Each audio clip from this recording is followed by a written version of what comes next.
Hello friends, मैं समीर। आप लोगों का अपने चैनल टेक्निकल आईटीआई में स्वागत है। तो कैसे हैं आप सब? उम्मीद करते हैं कि आप लोग बहुत अच्छे होंगे, स्वस्थ होंगे, मस्त होंगे, अच्छे से पढ़ाई कर रहे होंगे। गाइस, हम लोग जो है चैप्टर नंबर 16 देख रहे थे। चैप्टर नंबर 16 का जो हम लोग पार्ट नंबर 9 जो है हम लोग ऑलरेडी कवर कर चुके थे।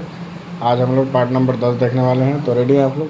तो चलिए फिर स्टार्ट करते हैं। गाइस, स्टार्ट करने से पहले आप लोगों से एक रिक्वेस्ट है कि अभी तक वीडियो को लाइक नहीं किया तो वीडियो को लाइक कर दीजिएगा, चैनल को सब्सक्राइब कीजिएगा, बेल आइकन को प्रेस कीजिएगा, जिससे टाइम टू टाइम नोटिफिकेशन मिलती रहेगी।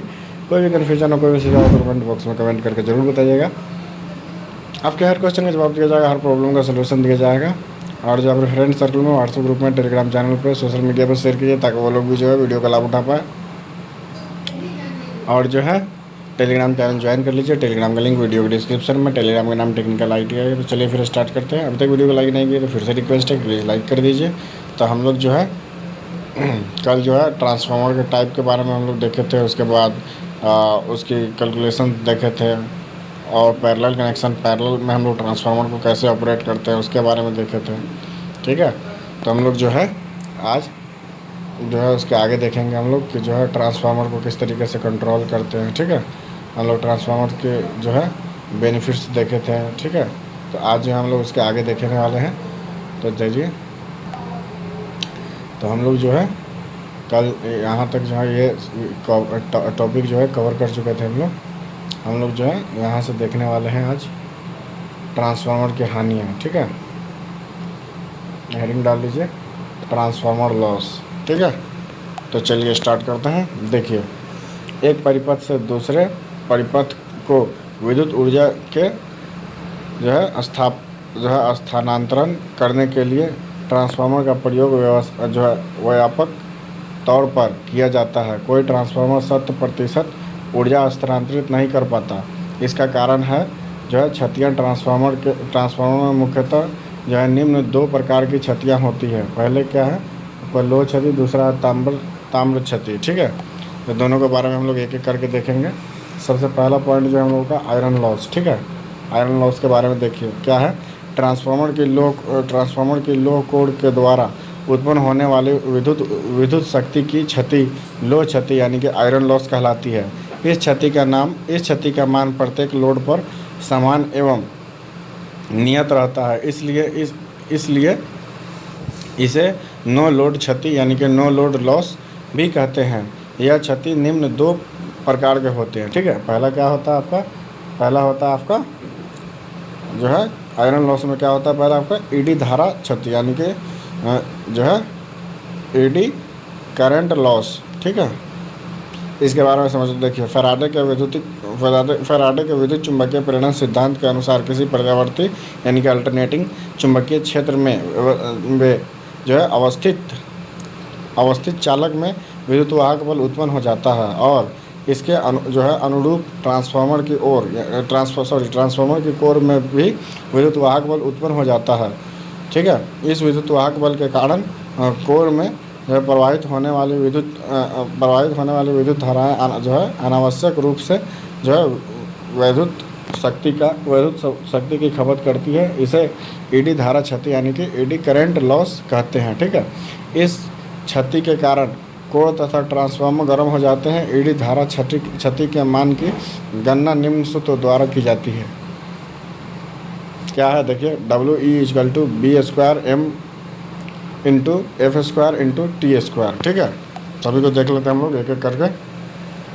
देखिए, जहाँ WE=ईडी धारा क्षति जो वाटर होता है आपका, BM अधिकतम चुंबकीय फ्लक्स घनत्व वेबर/मीटर² होता है। और आपका जो है F जो है आपका फ्रीक्वेंसी हर्ट्ज में होता है और T जो है कोर की मोटाई जो है mm में होती है। ठीक है, तथा दूसरा जो आपका लॉस होता है वो होता है हिस्टेरेसिस क्षति यानी कि हिस्टेरेसिस लॉस के बारे में देखेंगे। देखिए, जो है लो आदि चुंबकीय पदार्थ के बार बार चुंबकित तथा विचुंबकित होने में विद्युत शक्ति की जो खपत होती है वह हिस्टेरेसिस क्षति कहलाती है। इस क्षति की गणना निम्न सूत्र के द्वारा किया जाता है। ठीक है, देखिए क्या है आपका WH जो है N आपका नियतांक जिसको बोलते हैं हम लोग, N जो है नियतांक इंटू BM के power 1.6 into F into V होता है, जो यहाँ पर सभी को डिफाइन किया गया अलग अलग। देखिए डब्ल्यू एच जो है आपका हिस्टेरेसिस क्षति जिसको वाट में मेजर करते हैं, और एन जो है आपका हिस्टेरेसिस नियतांक है, और बी एम जो है अधिकतम चुंबकीय फ्लक्स घनत्व है जो वेबर प्रति मीटर स्क्वायर में होता है, और एफ जो है फ्रीक्वेंसी हर्ट्ज तथा वी वोल्टेज जो कोर का आयरन मीटर क्यूब में होता है, ठीक है, जो क्षेत्रफल उसका होता है, ठीक है। चलिए आगे देखते हैं हम लोग क्या है तांबड़ क्षति, ठीक है, कोर लॉस। देखिए कोर लॉस के बारे में हम लोग देखेंगे क्या होता है कोर लॉस। देखिए यह विद्युत शक्ति की वह क्षति है जो वाइंडिंग के प्रतिरोध के कारण उत्पन्न होती है। इस क्षति का मान लोड बढ़ने के साथ साथ बढ़ता जाता है। इस क्षति की गणना निम्न सूत्रों के द्वारा की जाती है। कुल कुल ताम्र क्षति equal to I square P into R P plus I square S into R S watt होता है, ठीक है। और देखिए यहाँ पर सभी को अलग अलग डिफाइन किया गया है। क्या है पी आई जो है आई पी इक्वल टू जो है प्राइमरी विद्युत धारा एम्पियर में होता है, R P equal to primary प्रतिरोध ओम में मेजर किया जाता है, और आई एस यानी कि सेकेंडरी विद्युत धारा एम्पियर में, और आर एस जो आपका सेकेंडरी प्रतिरोध जो ओम में मेजर होती है, ठीक है। यहाँ तक क्लियर है आप लोग। चलिए आगे देखते हैं।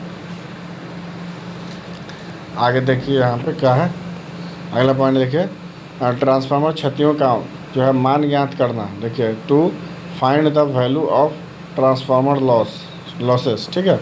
देखिए ट्रांसफार्मर क्षतियों का मान निम्न दो विधियों द्वारा ज्ञात किया जाता है, ठीक है। पहला क्या है ओपन सर्किट परीक्षण, ठीक है। ओपन सर्किट टेस्ट के बारे में देखेंगे। देखिए यह परीक्षण के द्वारा ट्रांसफार्मर की लोड रहित अवस्था में जो है लो क्षति का मान ज्ञात किया जाता है। सामान्यतः प्राइमरी को उस पर अंकित वोल्टेज जो है वोल्टता स्रोत से संयोजित किया जाता है, और सेकेंडरी को ओपन सर्किट रखा जाता है, परंतु प्राइमरी के स्थान पर सेकेंडरी को उस पर अंकित वोल्टता स्रोत से संयोजित कर और प्राइमरी को ओपन सर्किट जो है रखकर भी लो क्षति का मान ज्ञात किया जाता है, ठीक है, ज्ञात किया जा सकता है, ठीक है। आगे देखिए क्या है प्राइमरी वाइंडिंग में लोड रहित विद्युत धारा का मान बहुत कम होने के कारण जो है ताम्र क्षति को नगण्य माना जाता है। चित्र को देखिए सेकेंडरी की ओपन सर्किट अवस्था में वाट मीटर, देखिए ओपन सर्किट अवस्था में जो है आपका जो है वाट मीटर ट्रांसफार्मर की लो क्षति का मान जो है वाट में दर्शाता है, और जो है आपका अमीटर प्राइमरी धारा जो यहाँ पे लगा हुआ है अमीटर प्राइमरी धारा का मान तथा वोल्टेज जो है देखिए प्राइमरी धारा का मान तथा जो है वोल्ट मीटर प्राइमरी का आरोपित वोल्टेज को दर्शाता है, ठीक है। यहाँ वोल्ट मीटर यहाँ एम्पीयर मीटर लगा हुआ है जो दोनों को दर्शाता है। जो है यहाँ पर निम्न वोल्टेज साइड है और इधर जो उच्च वोल्टेज साइड है, बीच में ट्रांसफार्मर लगा हुआ है, ठीक है। यह सर्किट अभी ओपन है, ठीक है, और ये आपका जो है वाट मीटर है, ठीक है। चलिए तो यहाँ तक समझ में आ गया। आगे देखते हैं हम लोग। देखिए ये आपका क्या था ओपन सर्किट परीक्षण था। उसके बाद हम लोग देखिए शॉर्ट सर्किट परीक्षण कैसे करते हैं, दूसरा पॉइंट देखते हैं हम लोग ट्रांसफार्मर का शॉर्ट सर्किट परीक्षण। देखिए इस परीक्षण के द्वारा ट्रांसफार्मर की पूर्ण लोड अवस्था में जो है अर्थात निम्न वोल्टता जो है वाइंडिंग को जो है शॉर्ट सर्किट करके ताम्र क्षति का मान ज्ञात किया जाता है। चित्र देखें। इसमें वाट मीटर अमीटर तथा वोल्ट मीटर को उच्च वोल्टता वाइंडिंग से संयोजित किया जाता है, क्योंकि उच्च वोल्टता मान के घटाए गए मान पर वोल्टता आरोपित करने का अपेक्षाकृत सरल होता है। उदाहरण के लिए 3300 बाई 240 वोल्ट ट्रांसफार्मर के लिए जो है 3300 वोल्ट का 5% अर्थात 165 वोल्ट आरोपित करना सरल है। अपेक्षाकृत 240 वोल्ट के 5% अर्थात 12 वोल्ट आरोपित करने के लिए इस कार्य के लिए जो है वैरियक प्रयोग किया जाता है, ठीक है। उदाहरण से स्पष्ट है कि यह परीक्षण में ट्रांसफार्मर को उसके अधिकतम वोल्टता मान उसके अधिकतम वोल्टता मान का केवल 5% ही प्रदान किया जाता है, क्योंकि जो है क्योंकि एक वाइंडिंग शॉर्ट सर्किट रखी जाती है। ठीक है, तो हम लोगों को अगर फुल लोड दे देंगे तो क्या होगा, आपको ट्रांसफार्मर जल जाएगा, तो हम लोगों को उसको चेक करना है, ना कि जलाना है। ठीक है, तो 5% उस पर जो है वोल्टेज दे करके और चेक किया जाता है। देखिए यहाँ पे आपको AC स्रोत दिया गया है। ठीक है, और यहाँ पे आपका एक वेरिएबल मतलब वेरिस्टर लगा करके इसमें हम लोग कम ज़्यादा करते हैं। जो हम लोगों को 5% लोड देना है, वहाँ पे फिर वाट मीटर लगा हुआ है, फिर अमीटर, वोल्ट मीटर और ट्रांसफार्मर लगा हुआ है, और यहाँ पे एक एम्पियर मीटर लगा हुआ है जो शॉर्ट सर्किट है। ठीक है, जो उच्च वोल्टेज साइड को जो है यहाँ पे परीक्षण कर रहा है। ठीक है, ये आपका शॉर्ट सर्किट परीक्षण है, इस तरीके से होता है। ठीक है, आगे देखिए, आगे हम लोगों को क्या है, ट्रांसफार्मर की दक्षता, इफ़िशियंसी ऑफ ट्रांसफार्मर। ठीक है, यहाँ पे इफ़िशियंसी ऑफ ट्रांसफार्मर्स के बारे में देख लेते हैं हम लोग। देखिए यहाँ पर हेडिंग डाल लीजिए, इफ़िशियंसी ऑफ ट्रांसफार्मर। देखिए किसी ट्रांसफार्मर के लिए आउटपुट शक्ति तथा इनपुट शक्ति का अनुपात उसकी दक्षता इफ़िशियंसी कहलाती है। इसका प्रतीक N है और यह प्रायः प्रतिशत में जो है व्यक्त की जाती है। देखिए यहाँ पे आउटपुट शक्ति बाई इनपुट शक्ति इंटू 100, जो परसेंटेज में हम लोग मेजर कर रहे हैं इसलिए 100 से गुना करते हैं, इक्वल टू आउटपुट शक्ति बाई आउटपुट शक्ति प्लस क्षति इक्वल टू 100 होता है। या फिर N इक्वल टू आउटपुट शक्ति प्लस पावर फैक्टर, आउटपुट शक्ति into power factor into 100 by output शक्ति इंटू पावर फैक्टर प्लस ताम्र क्षति प्लस लोह क्षति। जब हम लोग पूरा फाइनली जब इसका निकालेंगे तो हम लोग को फाइनल जो मिलता है वो क्या मिलता है, N equal to KVA output into cos phi into 100 by KVA output into cos phi bracket बंद प्लस WC प्लस WI। ठीक है, ये कॉपर लॉस और आपका आयरन लॉस होता है। ठीक है, देखिए KVA आउटपुट जो है आपका आउटपुट शक्ति हो जाएगा, cos फाई आपका पावर फैक्टर जो किलोवाट जो किलो वोल्ट एम्पियर में है, और जो आपका WC आपका ताम्र लॉस, ये आपका ताम्र क्षति यानी कि वाट में मेजर करते हैं, तथा WI जो लो क्षति इसे वाट में मेजर करते हैं। ठीक है, चलिए यहाँ तक क्लियर है। आगे देखते हैं यहाँ पे क्या है आपका। देखिए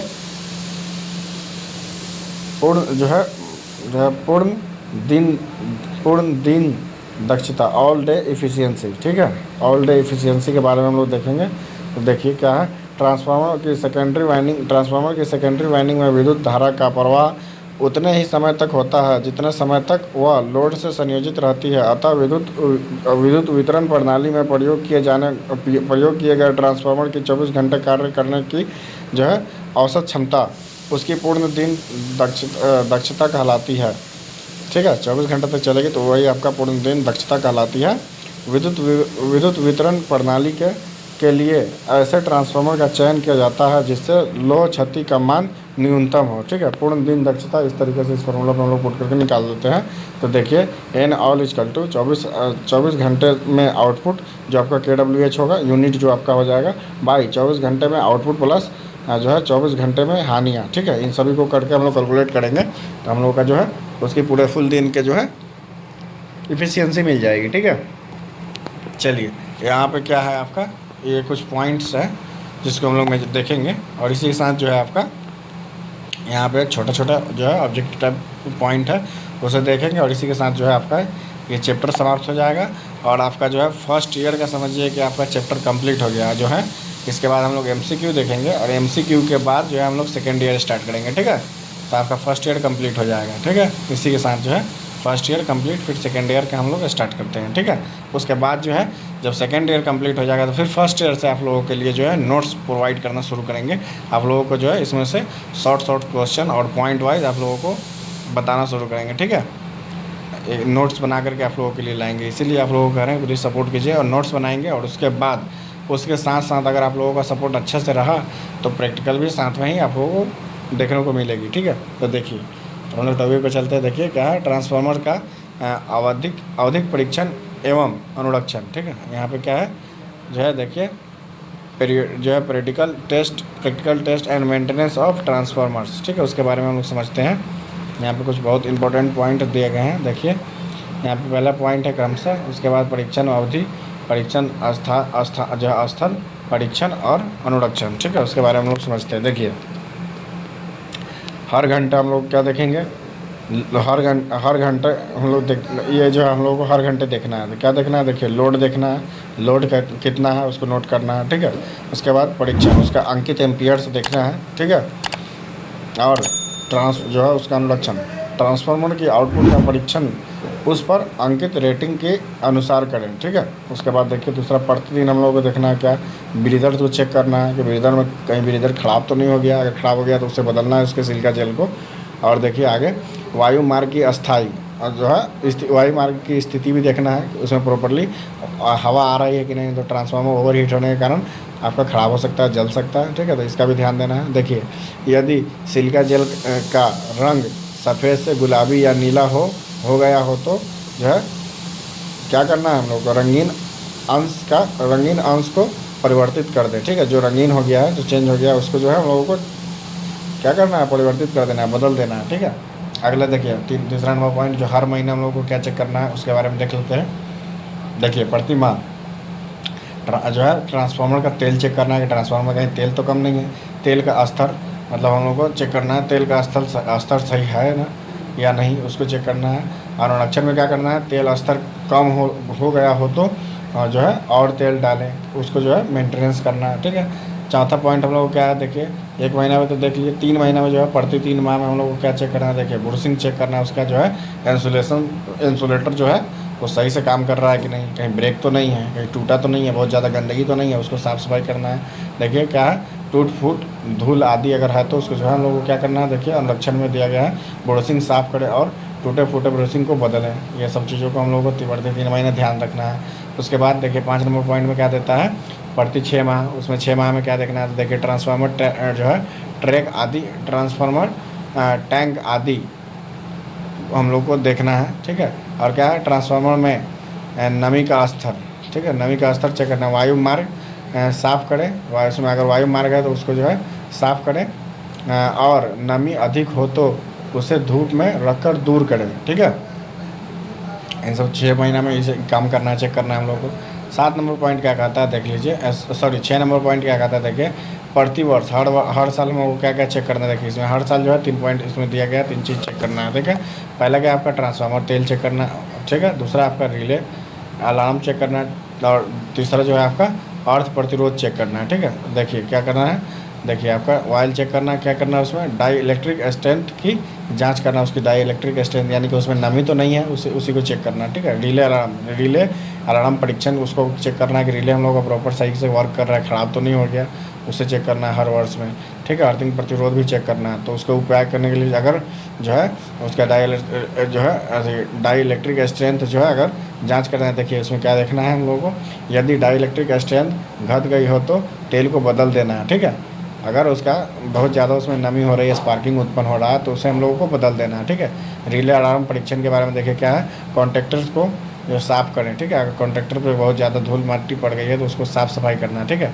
यदि देखिए तीसरा नंबर पॉइंट में क्या देता है, यदि अर्थ प्रतिरोध बढ़ गया हो तो अर्थ का जो है अर्थ में जल डालें और संयोजन साफ कर दोबारा कसें, ठीक है, ताकि जो है उसमें जो है कार्बन पकड़ लिया हो तो उसको अच्छे से साफ़ कर देंगे तो प्रॉपर्ली वर्क करेगा, ठीक है। अगला देखिए 7 नंबर पॉइंट क्या दे रहा है, प्रति 2 वर्ष पे क्या देखना है, देखिए पूरे ट्रांसफार्मर को चेक करना है, सभी घटकों की जांच करना, छोटे से लेकर बड़े तक हर एक पॉइंट को जांच करना है। और देखिए जो भी दोष हो उसे दूर करें और ख़राब हो गए घटकों को जो है परिवर्तित कर दें। इसी के साथ जो है आपका ये चैप्टर जो है समाप्त होता है, ठीक है। आपका जो है यहाँ से कुछ ऑब्जेक्टिव टाइप जो है यहाँ पे छोटे छोटे क्वेश्चंस हैं, छोटे छोटे पॉइंट है, इसको हम लोग अगली वीडियो में कवर कर लेंगे, ठीक है। तो आज हम लोग इस वीडियो को यहीं पर समाप्त करते हैं। तो बताइए आप लोग कमेंट करके वीडियो कैसा लगा। उम्मीद करते हैं कि वीडियो बहुत अच्छा लगा होगा, बहुत पसंद आया होगा। वीडियो पसंद आया तो अभी तक वीडियो को लाइक नहीं किया तो वीडियो को लाइक कर दीजिएगा, चैनल को सब्सक्राइब कीजिए, बेल आइकन प्रेस कीजिए, जिससे टाइम टू टाइम वीडियो को नोटिफिकेशन मिलती रहेगी। कोई भी कन्फ्यूजन हो, कोई भी सुझाव तो कमेंट बॉक्स में कमेंट करके जरूर बताइएगा। आपके हर क्वेश्चन का जवाब दिया जाएगा, हर प्रॉब्लम का सलूशन दिया जाएगा। और जो है टेलीग्राम चैनल पर, व्हाट्सएप ग्रुप में, सोशल मीडिया पर शेयर कीजिए ताकि वो लोग भी जो है वीडियो का लाभ उठा पाए। अपने फ्रेंड सर्कल में शेयर कीजिए ताकि वो लोग जो है वीडियो का लाभ उठा पाए। और टेलीग्राम चैनल ज्वाइन कर लीजिएगा, टेलीग्राम का लिंक वीडियो के डिस्क्रिप्शन में है। फिर मिलते हैं आप लोगों से अगली वीडियो में, जब तक के लिए आप लोग अपना ध्यान रखिए, स्वस्थ रहिए, मस्त रहिए, अच्छे से पढ़ाई करते रहिए। Tata bye bye, take care.